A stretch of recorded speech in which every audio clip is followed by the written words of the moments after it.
Judges Corner is brought to you by CoolStuffInc.com and gatheringmagic.com. Support our show by visiting both websites. Now it's time for Judges Corner with David Green.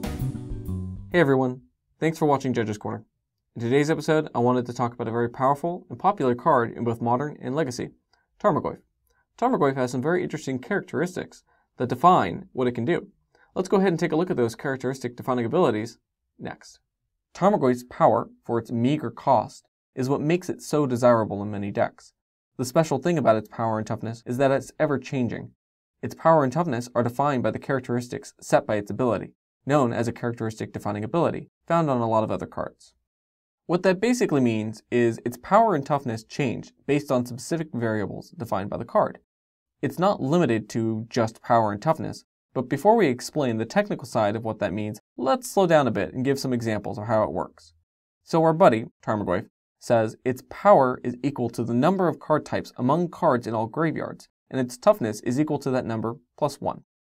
That means its power and toughness is just 0, 1 for the most part, unless some things are rotting away in the grave, say a land and a sorcery. If we add 2 more sorceries to the grave, then not much else is going to change. Just 2 types, just a 2/3. But then, if an instant goes to the grave, it becomes a 3/4. Take away a land with a Deathrite Shaman, and it goes right back down to a 2/3. Also, things with multiple types, like Shardless Agent, would contribute to 2 different things, growing the Tarmogoyf 2 times bigger. Now that we have some of the basics down, let's get a little bit more complex. How about we back up to that 2/3 we talked about earlier with just a land and a sorcery in the grave? Could we kill it then with, say, a lightning bolt? Well, when we play an instant or a sorcery, the ability does what it does when it goes to resolve. In this case, applying 3 damage to the Goyf.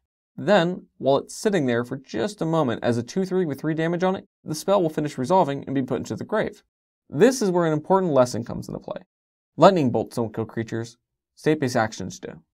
The second that spell hits the grave, the Goyf's continuously applying effect bumped it up plus 1 more, and make it into a 3/4.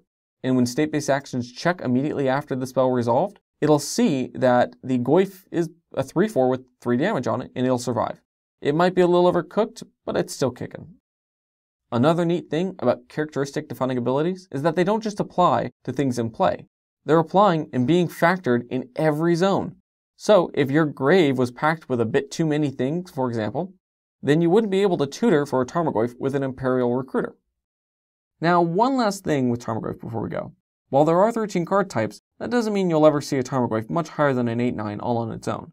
The 8 card types that can make it to the grave are Artifact, Creature, Enchantment, Instant, Land, Planeswalker, Sorcery, and Tribal. There's also Planes, Schemes, Phenomenons, Vanguards, and Heroes, but those cards can actually end up in the graveyard, so they can't really grow the Tarmogoyf. And with that, concludes our episode. If you have any questions, make sure to send us an email at judgescorner@gatheringmagic.com. And until next time, remember that what doesn't grow, dies. And what dies, grows the Tarmogoyf.